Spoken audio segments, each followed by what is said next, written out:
الصلاة والسلام عليك يا سيدي يا رسول الله. بندہ پروردگارم امت احمد نبی، دوست دار چہار یارم، تابع اولاد علی، مذہب حنفی دارم، ملت حضرت خلیل، خاک پائے غوث اعظم، زیر سایہ ہر ولی. صدیق عکس حسن کمال محمد است، فاروق ذل جاہ جلال محمد است، عثمان ضیاء شمع جمال محمد است، حیدر بہار باغ خصال محمد است، اسلام ما اطاعت خلفائے راشدین، ایمان ما محبت آل محمد است. باج حضوری نئی منظوری، توڑ پڑن بانگ صلاتاں ہو. حمد و صلات کے بعد زی وقار و زی احتشام سادات کرام، علماء کرام، مشائخ اعظام، بزرگان دین و ملت، ثنا خانان رسالت مآب صلی اللہ علیہ وسلم، حضور کے غلام، السلام علیکم ورحمۃ اللہ وبرکاتہ. اللہ رب العزت کی توفیق خاص سے ہم سب ماہانہ محفل ذکر حبیب صلی اللہ علیہ وسلم بسلسلہ ایصال ثواب محمد افسر جنجوع راہیہ اور ان کی زوجہ محترمہ کے ایصال ثواب کے سلسلہ میں حاضر ہوتے ہیں. اللہ رب العزت ہم سب کا یہاں آنا ان کے لیے رحمت برکت کا سبب بنائے، اور ان سب برادران کو اس حسین سلسلے کو تا دم آخر تا قیامت ان کی نسلوں کو جاری اور ساری رکھنے کی توفیق عطا فرمائے.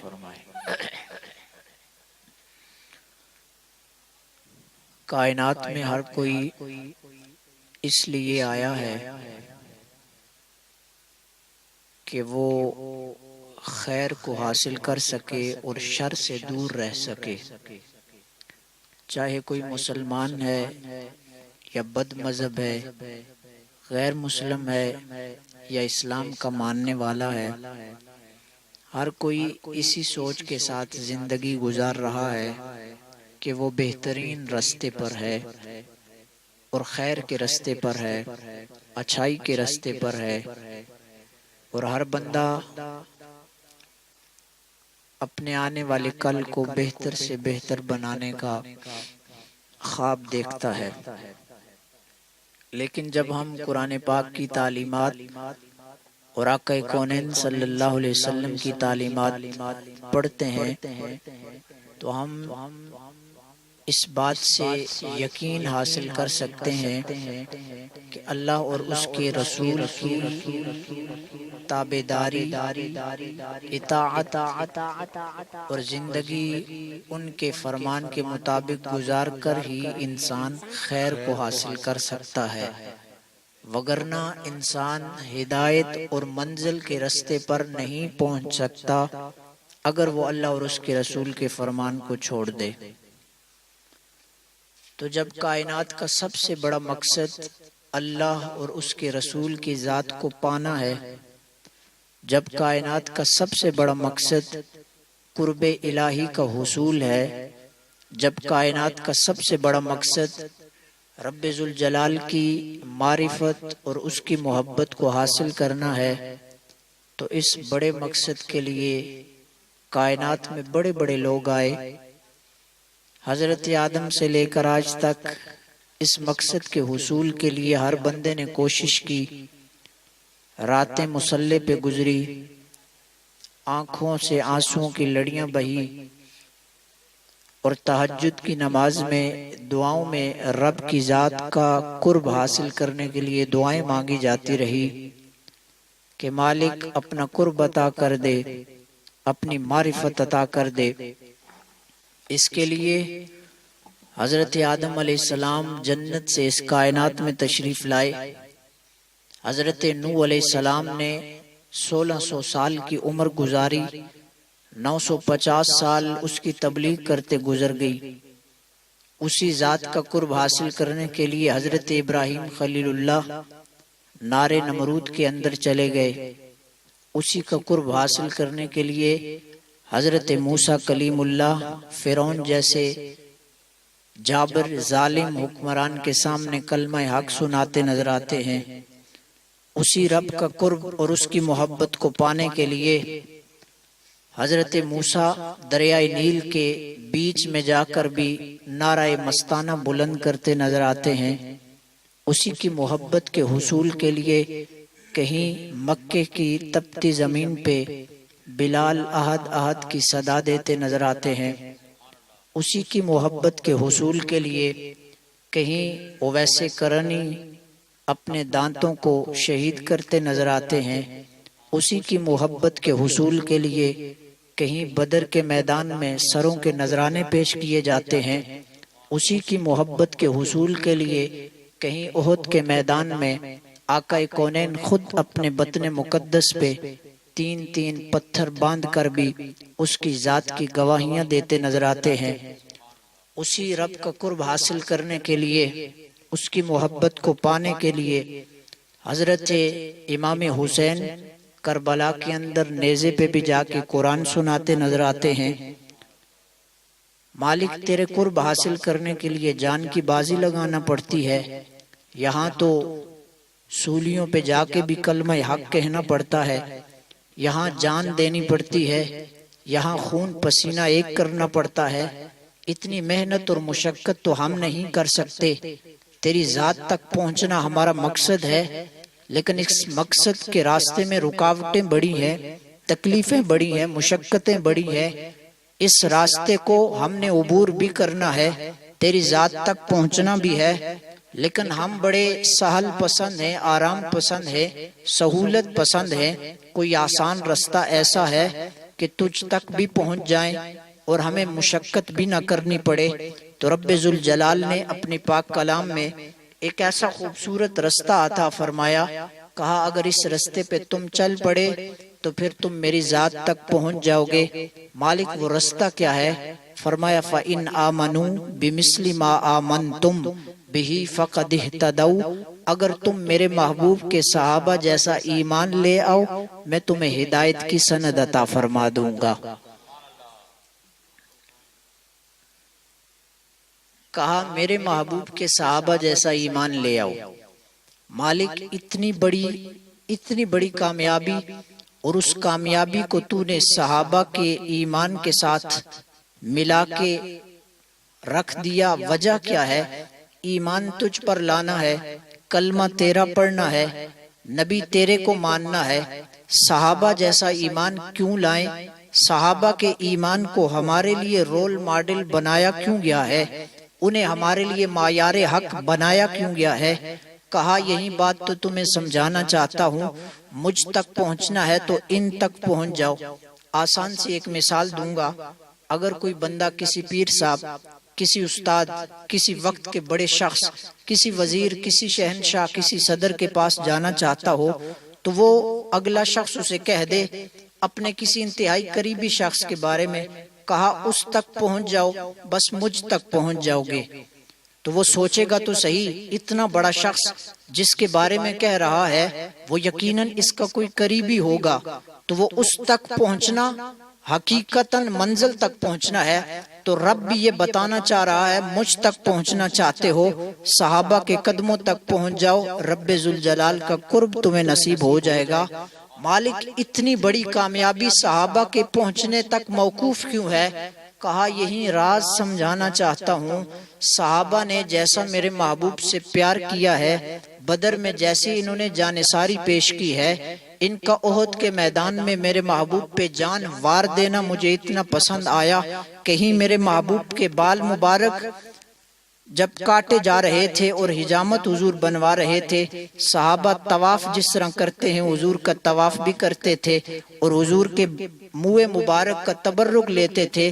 رب کو صحابہ کی یہ ادائیں بڑی پسند آ گئی، کہیں حضرت بلال کی ادا پسند آئی، کہیں صحابہ کی یہ ادا پسند آئی، اور کہیں حضور کے وضو کے پانی کو تبرک لے کر ہاتھوں پہ مل کر چہروں پہ ملنا رب کو اتنا پسند آیا۔ کہا اس سب سے بڑی دولت کو حاصل کرنا چاہتے ہو، صحابہ جیسا پیار سینے میں تم بسا لو، رب ذوالجلال یہ دولت تمہیں عطا کر دے گا۔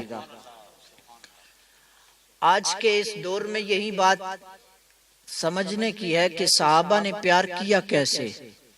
آج ہم تو پیار کرتے ہیں حضور سے، اور وہ بھی دائیں بائیں دیکھ کر، پوچھ کر، سمجھ کر، چیک کر کے، تحقیق کر کے پھر کہتے ہیں، سوچتے ہیں کہ پیار کیا جائے یا نہ کیا جائے۔ آخر صحابہ نے کیسا پیار کا انداز اپنایا کہ رب نے قیامت تک ان کے ایمان کو میرے اور آپ کے ایمان کے لیے علامت بنا دیا۔ صرف 2-3 مثالیں عرض کر کے اپنی بات کو سمیٹوں گا۔ حضرت سیدنا صدیق اکبر، کائنات کے نبیوں کے بعد سب سے بڑے عظیم ترین انسان سیدنا صدیق اکبر، نبی اکرم صلی اللہ علیہ وسلم کی ظاہری حیات مبارکہ ہے۔ حضور صحابہ کرام کے ایک قبیلے کے درمیان صلح کرانے مدینہ شریف سے باہر تشریف لے کے جاتے ہیں۔ آقا کونین کو آنے میں کچھ دیر ہو جاتی ہے، نماز کا وقت ہوتا ہے، حضرت بلال حبشی اذان دیتے ہیں، جماعت کا وقت، صحابہ موجود ہیں، مسجد نبوی شریف بھری ہوئی ہے، صحابہ کا رش ہے، انتظار ہے کہ حضور آئیں اور نماز پڑھائیں۔ حضرت بلال حبشی سیدنا صدیق اکبر کو پکڑ کے مصلی پہ کھڑا کر دیتے ہیں کہ حضور باہر ہیں، آج نماز کی امامت آپ نے کرنی ہے۔ بخاری شریف کی حدیث ہے، حضرت صدیق اکبر نے 2 رکعتیں مکمل کر دی تھی، 4 فرض تھے، 2 رکعتیں پڑھا چکے تھے۔ اسی اثناء میں حضور تشریف لے آئے۔ اب حضور پیچھے سے تشریف لائے، آگے تو رستہ نہیں تھا، آج کل کی مسجد نہیں تھی کہ درمیان سے بھی محراب سے بھی کوئی رستہ نکلتا۔ حضور پیچھے سے تشریف لائے، صحابہ کے رخ بیت اللہ کی طرف تھے، امام کی طرف، امام کا رخ کعبہ کی طرف تھا۔ پیچھے سے حضور جب تشریف لائے، اب صحابہ کرام نے درمیان سے صفوں کو چیر دیا، صفوں کو چیر دیا، عین حالت نماز میں۔ عبادت خدا کی ہو رہی ہے لیکن اطاعت مصطفیٰ کی ہو رہی ہے۔ یارو قیامت تک صحابہ کے اس عمل نے بتا دیا، عبادت تب ہی عبادت بنتی ہے جب عین عبادت کے اندر اطاعت رسول کا خیال کیا جائے، عین عبادت کے اندر چہرہ قبلہ کی طرف ہو، دل کا تعلق رسالت مآب کی طرف ہو۔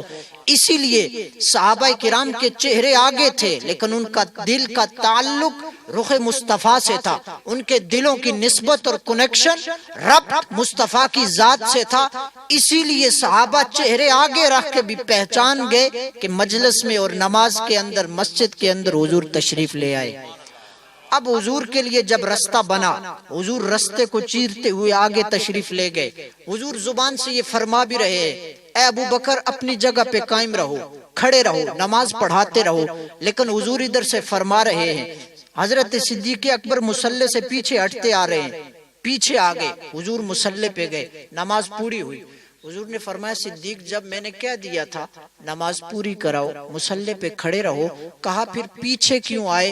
تو حضرت صدیق اکبر نے جو جواب دیا تھا، رب نے ویسے ہی تو ان کے ایمان کو علامت نہیں بنایا، رب نے ویسے ہی ان کے ایمان کی گواہیاں نہیں دی، رب نے ویسے ہی ان کے پیار کو میرے اور آپ کے لیے رول ماڈل قرار نہیں دیا۔ یارو ان کا پیار ہی ایسا تھا، کائنات کی ہر چیز ترازو پہ تولی جا سکتی ہے لیکن صحابہ کا محمد عربی سے کیا ہوا پیار کسی ترازو پہ تل نہیں سکتا۔ انہوں نے اس انداز سے مصطفیٰ سے پیار کیا، سمندر کے اندر اتنی وسعت نہیں، کسی کائنات کی چیز میں اتنی برکت نہیں، رب نے جو وسعت ان کے دلوں کے اندر رسالت مآب کی محبت کے لیے رکھی تھی۔ حضور نے فرمایا کیوں پیچھے ہٹے؟ حضرت صدیق اکبر کا جو جملہ بخاری شریف کے اندر موجود ہے، عرض کرنے لگے، آقا کونین صلی اللہ علیہ وسلم، ابو قحافہ کا بیٹا ابو بکر صدیق یہ کیسے گوارا کر سکتا ہے کہ مصلی ہو رسول کا اور مصلی پہ کھڑا ہو صدیق اور مصلی کا وارث مصطفیٰ کریم پیچھے کھڑا ہو؟ کہا حضور مجھے یہ گوارا نہیں تھا کہ میں آگے کھڑا ہوں اور میری پشت کے پیچھے رب کا رسول کھڑا ہو۔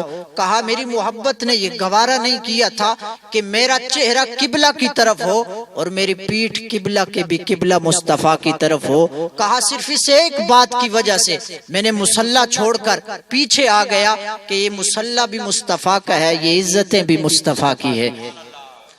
تو کتنی سی بات تھی، ادھر سے حکم بھی ہو گیا۔ آج آپ دیکھتے ہیں نا، اگر مجھ سے کوئی سینئر بڑا آ جائے، میں بات کر رہا ہوں، میرا مرشد آ جائے، میرے استاد آ جائیں، تو وہ حکم دے کے حافظ صاحب، قاری صاحب کچھ بھی کہیں، بات جاری رکھو۔ تو آپ بھی سمجھ جائیں گے کہ اب حکم آ گیا، یہ گستاخی نہیں ہے، یہ بے ادبی نہیں ہے، کیوں بڑے نے حکم دے دیا یہ کام کرو۔ اب مصطفیٰ کریم فرما رہے تھے مسلح پہ کھڑے رہو، لیکن حکم کے باوجود صدیق اکبر پیچھے ہٹ رہے ہیں۔ ایک طرف ادب ہے مصطفیٰ کا، ایک طرف حکم ہے مصطفیٰ کا۔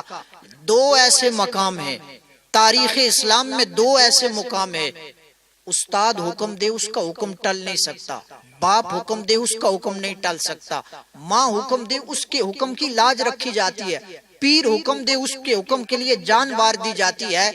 ادھر حکم نبیوں کے سردار دے رہے ہیں۔ ایک حکم یہ تھا کہ مسلح پہ کھڑے رہو، دوسرا حکم حدیبیہ کے موقع پہ مصطفیٰ کریم نے جب معاہدہ لکھا، جب صلح نامہ طے کیا کافروں کے ساتھ، حضور نے فرمایا علی لکھو اس پہ۔ حضرت مولا علی نے لکھا، لکھ کر اس پہ مہر لگائی، کہا یہ جو جتنی تحریر ہے ھذا کاتب محمد الرسول اللہ، یہ ساری تحریر محمد عربی کی لکھی ہوئی ہے۔ جب کافروں نے اسے پڑھا، پڑھ کر کہنے لگے ہم اسے رسول مانتے نہیں، نعوذ باللہ، اگر رسول مانتے تمہارے نبی کو تو جھگڑا نہیں تھا۔ کہا یہ رسول اللہ کاٹ دو، محمد صلی اللہ علیہ وسلم رہنے دو۔ حضور نے فرمایا علی جو کہتے ہیں مان لو، کاٹ دو، یہ تو رسول نہیں مانتے، رسول تو میں تیرا ہوں، رسول تو میں صدیق کا ہوں، فاروق کا ہوں، عثمان کا ہوں، بلال کا ہوں۔ حضور نے یہ فرمایا نا، تو حضرت علی شیر خدا نے عرض کی حضور علی جو لکھ چکا ہے نا، اب قیامت تک علی اسے مٹا نہیں سکتا۔ مصطفیٰ کریم نے فرما دیا تھا اور مولا کائنات نے اس عمل سے بتا دیا، مصطفیٰ کا نام مٹانا یہ علی والوں کی سنت نہیں، مصطفیٰ کا نام لکھنا یہ علی والوں کی سنت ہے۔ تو حضور نے فرمایا علی مٹا دو، نہیں مٹایا۔ حدیث میں حضور نے خود لے کر اپنے ہاتھ سے اسے مٹا دیا۔ اب یہ دو ایسے مقام ہیں، حضور نے حکم فرمایا، اس کے باوجود صدیق اکبر حضرت مولا کائنات نے وہ کام نہیں کیا۔ محدثین اس پہ سر پکڑ کے بیٹھ گئے کہ استاد کا حکم ٹال نہیں سکتے، پیر کا حکم ٹال نہیں سکتے، نبی کا حکم نہیں ٹال سکتا۔ یہ نبیوں کے نبی حکم دے رہے تھے، دو جلیل القدر صحابی، ایک صداقت کا امین، ایک ولایت کا امین۔ سارے نبیوں کی امتوں میں نہ صدیق کی مثال پیش کی جا سکتی ہے، نہ علی کی مثال پیش کی جا سکتی ہے۔ پھر یہ دو مصطفیٰ کا حکم پا کر جو حضور نے فرمایا تھا یہ وہ کام کیا کیوں نہیں؟ مسلح پہ صدیق کیوں نہیں کھڑے ہوئے؟ علی نے مصطفیٰ کا نام مٹایا کیوں نہیں؟ تو انہوں نے صرف اس کا ایک ہی حل کیا ہے، کہا ایک طرف مصطفیٰ کا حکم تھا، ایک طرف مصطفیٰ کا ادب تھا۔ ادب کہہ رہا تھا مسلح سے ہٹا جائے، ادب کہہ رہا تھا نام مصطفیٰ کا لکھا رہے، حکم کہہ رہا تھا مسلح پہ موجود رہے، حکم کہہ رہا تھا نام مٹا دیا جائے۔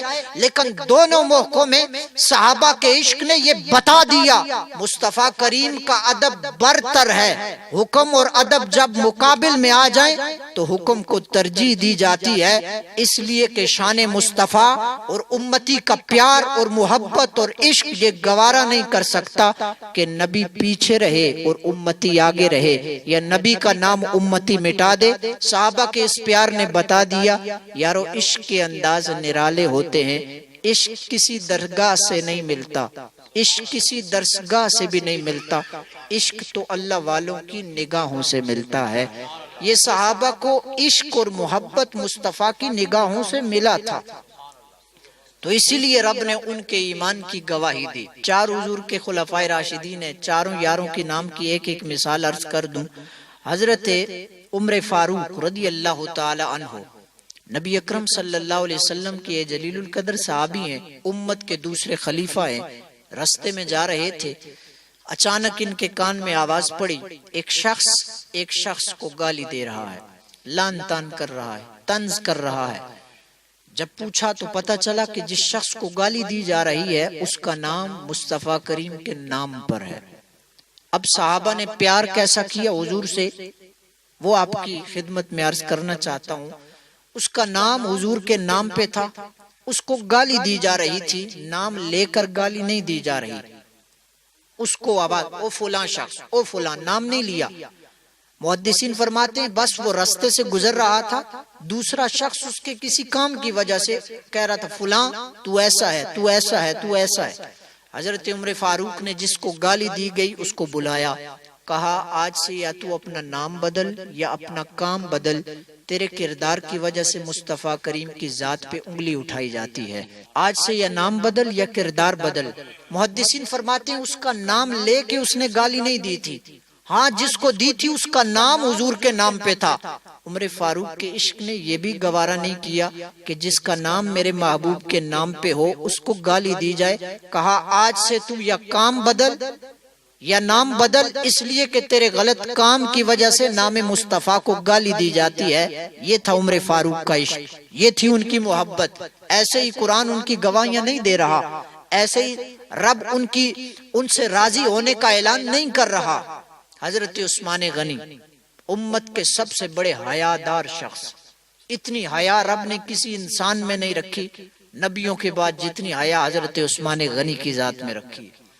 آقا کونین فرماتے ہیں اللہ پاک امت کے جوان کو، امت کے حضور کی امت کو بھی وہ حیا میں سے فیضان عطا فرمائے جو عثمان غنی کو عطا کی تھی۔ حضور فرماتے ہیں میرے عثمان سے صرف زمین والے ہی حیا نہیں کرتے، عرش کے فرشتے بھی عثمان سے حیا کرتے ہیں۔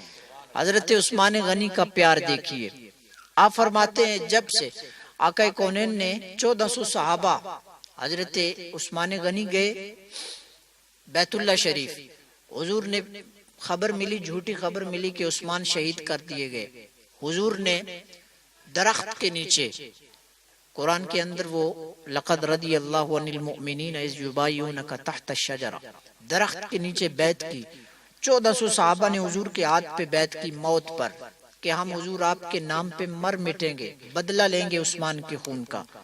جب باری آئی تو حضور نے فرمایا، اپنا ایک ہاتھ رکھا، کہا یہ ہاتھ عثمان کا ہاتھ ہے۔ حضور نے اپنے ہاتھ کو عثمان کا ہاتھ قرار دے کے کہا یہ ہاتھ میرے عثمان کا ہے۔ وہی ہاتھ حضور نے حضرت عثمان کے ہاتھ میں دیا۔ حضرت عثمان جب حضور کے مرید ہوئے، پیر مریدی کا سلسلہ آپ سنتے ہیں، جب مرید ہوتا ہے پیر کے ہاتھ میں ہاتھ دیتا ہے۔ حضرت عثمان جب حضور کے مرید ہوئے، ہاتھ حضور کے ہاتھ میں دیا، اپنے مرشد کے ہاتھ میں ہاتھ دیا، کائنات کے سب سے بڑے پیر کے ہاتھ میں ہاتھ دیا۔ ہاتھ دینے کے بعد حضرت عثمان فرماتے ہیں یہ جو میں نے سیدھا ہاتھ مصطفیٰ کے ہاتھ میں دیا تھا نا، جب میں مصطفیٰ کا مرید ہوا تھا نا، جب میں حضور کی خدمت اور غلامی میں آیا تھا، کہا یہ ہاتھ مصطفیٰ کے ہاتھ میں دینے کے بعد آخری دم تک عثمان نے یہ ہاتھ کبھی بھی اپنی شرمگاہ تک لے کے نہیں گیا، اس لیے کہ یہ ہاتھ اب رسول اللہ کے ہاتھ میں چلا گیا ہے۔ اب ذرا دیکھیے اس کے اندر کوئی حرج نہیں تھی، یہ جسم کا حصہ ہے اور وہ بھی جسم کا حصہ ہے، جس کے بارے میں حضرت عثمان فرماتے یہ میں اس جگہ تک نہیں لے گیا، وہ جسم کا حصہ ہے، اس کے ساتھ لے آپ نماز پڑھتے ہیں، آپ حج کرتے ہیں، آپ زکوٰۃ، روزہ، ساری عبادات کرتے ہیں، جسم کے اس حصے کو الگ نہیں رکھتے، وہ آپ کے ساتھ ہوتا ہے۔ آخر یہ عشق اور محبت کی داستان کہاں سے پڑی تھی؟ یہ سبق کس استاد نے انہیں سکھایا تھا؟ قرآن کی کس آیت میں لکھا ہوا ہے کہ یہ ہاتھ آپ اس جگہ نہیں لے کر جا سکتے؟ لیکن حضرت عثمان غنی کے اندر جو عشق تھا وہ یہ انہیں کہہ رہا تھا عثمان اب یہ ہاتھ مصطفیٰ کریم کے ہاتھ میں چلا گیا ہے، اور حضور کا ہاتھ ید اللہ فوق ایدیہم، وہ ہاتھ کوئی عام ہاتھ نہیں، رب نے اس کو اپنا ہاتھ قرار دیا ہے۔ اب عثمان کے عشق نے یہ بھی گوارا نہیں کیا کہ زندگی کے اندر، وضو کے اندر طہارت کرتے ہوئے بھی حضرت عثمان یہ ہاتھ اس جگہ نہیں لے کر گئے۔ یارو یہ عشق اور محبت اور پیار یہ کسی سے پوچھ کے نہیں کیا جاتا، کسی کتاب میں پڑھنے سے بھی نہیں ملتا، صحابہ کی خوبصورت زندگیوں کو سمجھنے اور پڑھنے سے یہ نصیب ہوتا ہے۔ اسی لیے رب نے ان کے ایمان کو میرے اور آپ کے لیے مشعل راہ قرار دیا، مینارہ نور قرار دیا ہے کہ اگر تم بھی ایمان لانا چاہتے ہو، رب کو ایمان کا معنی ہوتا ہے ماننا، کہا رب کو ماننا چاہتے ہو جیسا صحابہ نے مانا ایسا تم بھی مان لو۔ جب تم رب کو ایسا مانو گے جیسا صحابہ نے مانا، پھر رب تمہاری ہر بات کو مان لیا کرے گا۔ تو یارو مصطفیٰ کریم کے صحابہ جیسا پیار ان جیسا تو نہیں لا سکتے، ہاں ان کے پیار کی کچھ جھلک تو نصیب ہو سکتی ہے، ان کے عشق کا کوئی ذرہ تو نصیب ہو سکتا ہے۔ اللہ پاک ہمیں ان کے عشق اور محبت کے خوبصورت اس زندگی سے ہمیں بھی خیرات نصیب فرمائے۔ حضرت قبلہ راہیہ رحمۃ اللہ تعالی علیہ نے حضور کے صحابہ کے اس پیار کو، اس محبت کو، اس جذبات کو سامنے رکھتے ہوئے ان کی شان میں بڑی خوبصورت بات لکھی، اپنی بات ختم کر رہا ہوں۔ رائے صاحب فرماتے ہیں سچے خالق دنیا اندر بھیجے اپنے خاص پیارے، سچے خالق دنیا اندر بھیجے اپنے خاص پیارے، آسمانہ اپر چمکن جیویں اے روشن سب تارے۔ مصطفیٰ کریم نے فرمایا میرے صحابہ یہ ستاروں کی مانند ہیں، آسمانہ اپر چمکن جیویں اے روشن سب تارے۔ اس حکمت نو آپ ہی جانے مالک حکمت والا، راہیا سب نو رازق روزی دیندہ نالے دیوے سہارا۔ کہا امت کے سہارے مصطفیٰ کے صحابہ ہیں، امت کے روشن تارے مصطفیٰ کے صحابہ ہیں۔